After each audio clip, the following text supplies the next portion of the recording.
ஹரே கிருஷ்ணா. இன்னைக்கு நாம் துவங்க போகிற புத்தகம் ஸ்ரீமத் பாகவதம். நம்ம நாட்டில் பகவத்கீதைங்கிறது எப்படி ஒரு பிரசித்தமான புஸ்தகமோ அதே மாதிரி ஸ்ரீமத் பாகவதம்ங்கிறதும் ஸ்ரீ கிருஷ்ண பகவானோட கதைகளை சொல்லி நமக்கு பலவிதமான நற்குணங்களை வளர்க்கறதுக்காக எழுதப்பட்ட கிரந்தம். இதை எழுதினது வியாசர். எப்படி வேதங்கள் எல்லா ஜனங்களாலேயும் பெண்களாலேயும் தெரிஞ்சு கற்றுக்க முடியாதோ அதுக்காக வியாசரால் எழுதப்பட்டது தான் இந்த மாதிரியான புராணங்கள். மகாபாரதமும் ராமாயணமும் இதிகாசங்கள். அது நடந்துட்டு இருக்கும்போதே எழுதினதுனால அதுக்கு இதிகாசங்கள்னு பெயர். மற்றபடி அந்தந்த காலகட்டங்களில் அந்தந்த யுகங்களில் நடந்த ஒரு முக்கியமான சம்பவங்கள், பகவானுடைய அவதாரங்கள், லீலைகள், அதனால பகவான் நமக்கு எடுத்துரைக்கிற தர்மங்கள், இதையெல்லாம் பற்றி சொல்கிறது தான் புராணங்கள். இந்த மாதிரி பலவிதமான 18 மேல் புராணங்கள், 18 கீழ் புராணங்கள்னு பலவிதமான புராணங்கள் நம்மளோட ஹிந்து மரபில் இருக்குது. இதில் முதன்மையாக சொல்லப்படுற இந்த ஸ்ரீமத் பாகவதம் எப்படி உருவாச்சுன்னு இப்போ பார்ப்போம். எப்படி பகவத்கீதையில் ஸ்ரீ கிருஷ்ண பரமாத்மா பலவிதமான யோகங்களை அர்ஜுனனுக்கு உபதேசம் பண்ணிட்டு வராரோ, அதில் முக்கியமாக கர்மயோகமும் பக்தி யோகமும் தான் பகவானை அடைவதற்கான சுலபமான வழின்னு அவர் எடுத்து காட்டுறாரோ, அதே மாதிரி பாகவதம் சொல்வது வெறும் பக்தி மார்க்கம் மட்டுமே. பக்தியினாலேயே ஞானம், வைராக்கியம், மோட்சங்கிறத எடுத்துரைக்கிறது தான் இந்த பாகவதம். சரி, இப்போ கதை எப்படி ஆரம்பமாச்சுன்னு பார்க்கலாம். என்னதான் சனாதன தர்மம் யுக யுகங்களாக பகவானோட அவதாரங்களும் லீலைகளும் தொடர்ந்து இருந்துட்டு வந்தாலும் இந்த பாகவதம் இந்த கலியுகத்தில் துவாபர யுக முடிவில் வியாசரால் எழுதப்பட்டது. வியாசர் இந்த கதையை எப்படி துவங்குறாருன்னா, முதல்ல கிருஷ்ணாவதாரம் முடிஞ்சு சௌனகாதி ரிஷிகள்லாம் நைமிச்சாரண்யம்ங்கிற க்ஷேத்திரத்தில் ஒன்றா சேர்ந்து சத்சங்கம் பண்ணணும்னு ஆசைப்படுறாங்க. அப்போது சூதர்ங்கிற ஒரு மகரிஷியை அவங்க நமஸ்காரம் பண்ணி வணங்கி கேட்குறாங்க, தங்களுக்கு புண்ணியமான கதைகளையும் உபதேசங்களையும் சொல்லணும்னு. இந்த பாகவதம்ங்கிற கதையே சுகபிரம்ம ரிஷி, அதாவது வியாசரோட முதல் புத்திரரான சுகபிரம்ம ரிஷிக்கும் பரீட்சித்துங்கிற மகாராஜாக்கும் நடக்கிற உரையாடல் தான் இந்த பாகவதமாக சூத்தர் எடுத்து சொல்கிறாரு. இந்த சூத்தருக்கு அது எப்படி தெரிய வந்ததுன்னா, சுகபிரம்ம ரிஷி கங்கக்கரையில் பரீட்சித்துக்கு இதை உபதேசம் பண்ணும்போது சின்ன பாலகனாக இருந்து சூத்தர் அந்த கதையை கேட்டிருக்காரு. சுகபிரம்ம ரிஷிக்கு அந்த கதை எப்படின்னா, அவர் தன் தந்தை வியாசர்கிட்டேருந்து கேட்டிருக்காரு. வியாசருக்கு நாரதர் மூலமாக இந்த பாகவதம் உபதேசம் பண்ணப்பட்டிருக்கு. நாரதருக்கு பிரம்மதேவரே உபதேசம் பண்ணதா சொல்லப்படுது. சரி, கதைக்குள்ளே போகிறதுக்கு முன்னாடி இந்த சுகர் யாருன்னு பார்த்துட்டோம். அதே மாதிரி இந்த பரீட்சித்து யாருன்னு உங்களுக்கெல்லாம் தெரிஞ்சா கூட ஒரு தடவை சொல்லிடுறேன். குருக்ஷேத்திர மகாபாரத யுத்தத்தை பற்றி நம்ம எல்லாருமே கேள்விப்பட்டிருப்போம். பாண்டவர்களுக்கும் கௌரவர்களுக்கும் நடந்த மிகப்பெரிய போர். கிருஷ்ணரால் பாண்டவர்கள் ஜெயிக்கப்பட்டார்கள்ங்கிறதும் நமக்கு தெரியும். அந்த பாண்டவர்கள் வம்சத்தில் மிச்சம் விடப்பட்ட ஒரே ஒரு சிசுதான் இந்த பரீட்சித்துங்கிற ஒரு மகாராஜா. இந்த துவாபர யுகம் முடிவில் மகாபாரத போர் நடந்ததாகவும் இந்த கலியோட துவக்கத்தில் இந்த பரீட்சித்து மகாராஜா பிறந்ததாகவும் கதை ஆரம்பிக்கப்படுது. இந்த பரீட்சித்துங்கிற குழந்தை பிறந்த பிறகு பாண்டவர்கள் இந்த பாலகனுக்கு ராஜ்ய பட்டாபிஷேகம் செய்து வைத்துவிட்டு அவங்க எல்லோரும் பத்ரிநாத் க்ஷேத்திரத்திற்கு வானப்பிரஸ்தமாக போயிட்டாங்க. இந்த பரீட்சித்து மகாராஜா கலி துவக்கமாக இருந்தாலும் தர்ம நெறியில் ராஜாங்கம் நடத்தி மக்களை சிறப்பாக பார்த்துட்டு வந்துட்டு இருந்தாரு. அப்படி இருக்கும் பொழுது ஒரு நாள் காட்டிற்கு வேட்டைக்கு போன பரீட்சித்து மகாராஜா தாக மிகுதியினால பக்கத்தில் இருக்க ஒரு ஆசிரமத்துக்குள்ள போறாரு. அங்க ஒரு வயசான பிராமணர் தபஸ் பண்ணிட்டு இருக்கிறத பார்க்குறாரு. இவர் பணிவா வணங்கி நமஸ்காரம் பண்ணி அவங்க கிட்ட கேட்குறாங்க கொஞ்சம் தண்ணி வேணும்னு. ஆனால் ரொம்ப ஆழ்ந்த தியானத்தில் இருக்கிறவருக்கு ராஜா வந்திருக்கிறது தெரியல. ராஜாக்கோ கோபம் ஜாஸ்தியாகி அவர் கழுத்தில் பக்கத்தில் இருந்த ஒரு செத்த பாம்பை எடுத்து போட்டுட்டு போயிடுறாரு. இந்த தபஸ் பண்ணிட்டு இருந்த பிராமணரோட சின்ன பாலகன் பக்கத்தில் இருந்த குழந்தைகளோட விளையாடி முடிச்சிட்டு ஆசிரமத்துக்குள்ள வந்து பார்த்து தன்னோட தந்தையோட கழுத்தில் செத்த பாம்பு இருக்கிறத பார்த்து அதிர்ச்சியாகி தன்னோட ஞான திருஷ்டியினால இது இந்த ராஜா பரீட்சித்து தான் பண்ணியிருக்கான்னு தெரிஞ்சுக்கிறாரு. அந்த விவரம் தெரியாத பாலகன் இந்த க்ஷத்ரிய குலத்தை சேர்ந்த பரீட்சித்து மகாராஜா தன் குல மமதையினால பிராமண குலத்தை இழிவு பண்ணதா நினைக்கிறாரு. இதனால அந்த சிறு பாலகன் அந்த பரீட்சித்து ராஜாக்கு இன்னும் 7 நாளில் மரணம் சம்பவிக்கும், அதுவும் எப்படி செத்த பாம்பை தன் தந்தை கழுத்தில் போட்டு அவமதிச்சாரோ அதே போல ஒரு சர்ப்பத்தினாலேயே மரணம் சம்பவிக்கும்னு சாபம் விடுறாரு. இதனால தபஸ் கலைஞ்சு கண் விழிச்சு பார்த்த அந்த பாலகனோட தந்தை தன் மகன் பண்ணது பெரிய தவறாச்சேன்னு பலவிதமா புத்திமதி சொல்றாரு. ஆனா சாபம் பலிக்காம போகாது. இப்படி 7 நாள்ல மரணம் சம்பவிக்குங்கிற ஒரு சாபம் தனக்கு நேர்ந்துடுச்சுங்கிறத பரீட்சித்து மகாராஜாக்கு ஒற்றர்கள் மூலமா போய் சேர்ந்துடுது.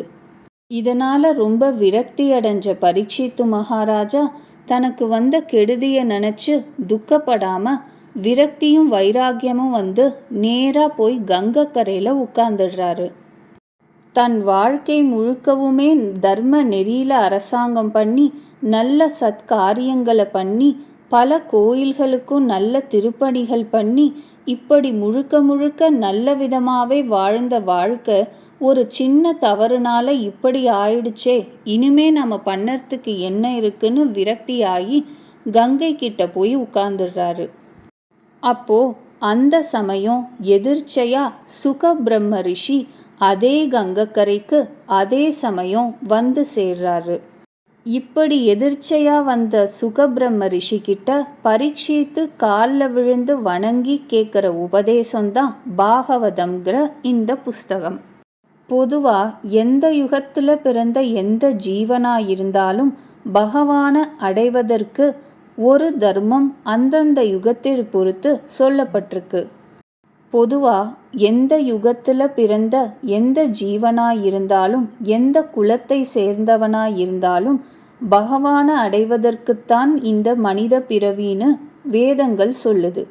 அப்படி பிறந்த ஜீவனுக்கு அந்தந்த யுகப்படி ஒரு தர்மம் பகவானை அடைவதற்கு பொதுவா சொல்லப்பட்டிருக்கு. கிருதயுகம், திரேதாயுகம், துவாபர யுகங்கள்ல தியானம், யோகம், ஜபம், பூஜை இந்த மாதிரி நெறிகள்ல பகவானை அடையலாம்னு சொல்லப்பட்டிருக்கு. ஆனா கலியுகத்துல பகவன் நாம ஜபம் மட்டுமே ஒரே வழி, சுலபமான வழின்னு கலியுக தர்மமா சொல்லப்பட்டிருக்கு. இப்படி துவாபர யுகம் முடிஞ்சு கலியுகம் ஆரம்பிக்கிறதுல இந்த சௌனகாதி மகரிஷிகள் நைமிச்சாரண்யம்ங்கிற க்ஷேத்திரத்துக்கு போய் அங்க சூத மகரிஷி கிட்ட இந்த பகவன் நாம ஜபத்தோட மகிமையையும் அதற்கு உண்டான உபதேசத்தையும் கேட்குறாங்க. சௌனகாதி மகரிஷிகளோட வேண்டுகோளை கேட்டு சூத மகரிஷியும் சந்தோஷமா நரநாராயணர்களையும் சரஸ்வதி தேவியையும் வணங்கிட்டு பாகவதம் சொல்ல ஆரம்பிக்கிறாரு. முதல்ல பகவானை அடைவதற்கான சுலபமான வழி என்னங்கிறத சொல்றாரு. அதாவது பக்தி யோகம்தான் பாகவதம் முழுக்கவுமே பல பல விதமா விவரிக்கப்பட்டிருக்கு. பொதுவாக ஆன்மீக பாதையில் இருக்கிற நம்மளை போன்ற எந்த விதமான ஜீவராசியாக இருந்தாலும் பகவானை அடைவதற்குத்தான் இந்த பிறப்புங்கிறதுல மிக தெளிவு நமக்கு இருக்குது. ஆனால் எப்படி அடையிறதுங்கிறதுல நமக்கு தெளிவு அவ்வளவா இல்லை. பக்தி யோகம், ஞான யோகம், கர்மயோகம் இப்படி பலவிதமான யோகங்கள் பகவானை அடைவதற்காக பகவத்கீதையில் சொல்லப்படுது. இந்த பக்தி யோகம், ஞான யோகம், கர்மயோகம் இந்த மாதிரி பலவித யோகங்களில் நம்ம வாழ்க்கையை நடத்துறதுக்கு ஏதோ ஒரு யோகத்தை நாம் தேர்ந்தெடுத்தாலும் அதற்கான வழிமுறைகள் என்ன? இது ஒரு சந்தேகம் வரும். ரெண்டாவது, இந்த மாதிரி யோகங்கள் பண்ணி நமக்கு பலன்கள் கிடைக்குமாங்கிறதும் சந்தேகம். ஞான யோகமோ கர்ம யோகமோ இன்னும் வேறு விதமாக சொல்லப்பட்டிருக்கிற அக்ஷர பிரம்ம யோகங்கள் முதலான யோகங்கள்லாம் நமக்கு பலனை கடைசியில தான் கொடுக்கக்கூடியது. அதுவும் எந்த பிறவியில் கிடைக்கும்னு சொல்ல முடியாது. என்னதான் நாம் பலன்களை எதிர்பார்க்காம வாழ்க்கையை நடத்தணுங்கிறது பகவத்கீதையோட முக்கிய உபதேசமாக இருந்தாலும் நமக்கு நாம் செஞ்சுட்டு வர வழிமுறைகளில் ஏதோ ஒரு நம்பிக்கையும் முன்னேற்றமும் தென்பட்டாதான் நாம் இறுதியாக கிடைக்கக்கூடிய பலன்களை நினச்சி ஏமாற்றம் அடையாமல் இருப்போம். அப்படி நமக்கு ஏமாற்றம் இல்லாமல் முன்னேற்றத்தை கொடுத்து அழைச்சிட்டு போகிற ஒரு மார்க்கம்தான் பக்தி யோகம் அப்படின்னு சூத மகரிஷி சௌனகாதி மகரிஷிகளுக்கு எடுத்து சொல்றாரு.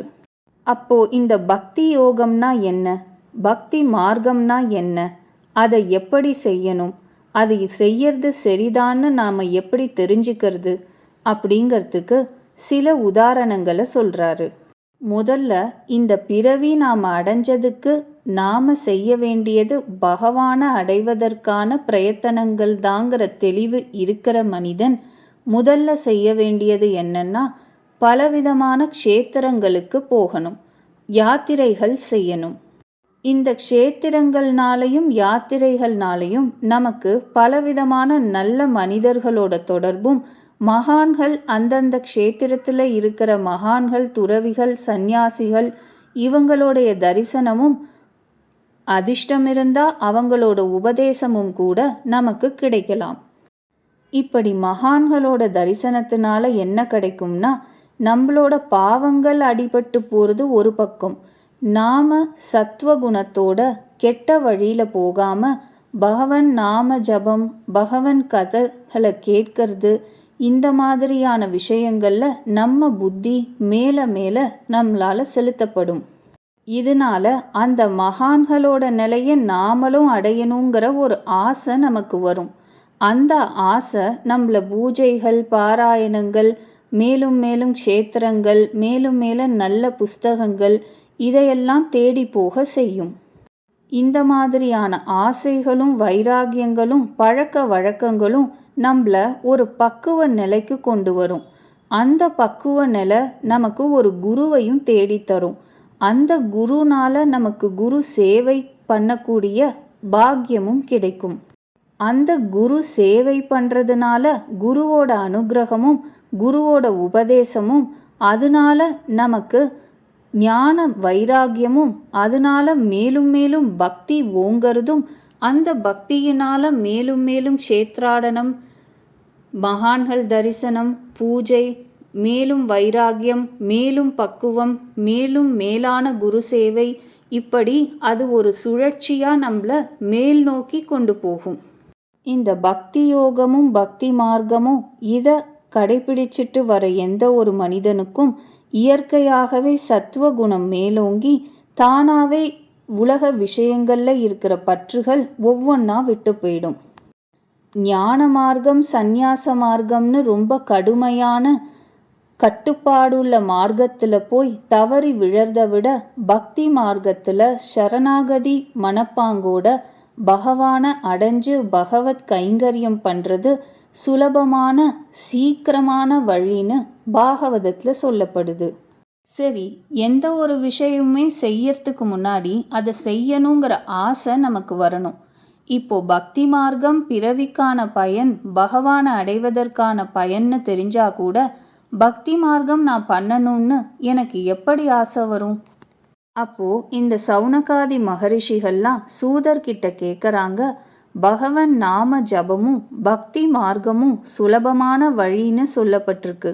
அப்போ இந்த பக்தி மார்க்கத்தை நாங்கள் மேலே மேலே அதிகப்படுத்திக்க என்ன செய்யணும் அப்படின்னு கேட்குறாங்க. அப்போ சூத மகரிஷி சொல்கிறாரு, பாகவதமும் பகவானை பற்றின கதைகளை கேட்கறது பக்தியை மேலும் மேலும் மேம்படுத்தும், பகவான் கிட்ட மேலும் மேலும் ஆசையும் பக்தியும் சரணாகதியும் வரும்னு சொல்கிறாரு. அதுவே இந்த பாகவதம்னு சொல்றாரு. அப்போ அந்த சௌனகாதி மகரிஷிகள்லாம் சூதர்கிட்ட கேட்குறாங்க, நீங்க பாகவதம் பாகவதம்னு சொல்றீங்களே, அது எப்போ உண்டாச்சு, எங்க உண்டாச்சு, யாருனால சொல்லப்பட்டது, இதையெல்லாம் எங்களுக்கு கொஞ்சம் சொல்லுங்களேன் அப்படின்னு கேட்குறாங்க. அதை பற்றி அடுத்த பதிவில் பார்ப்போம்.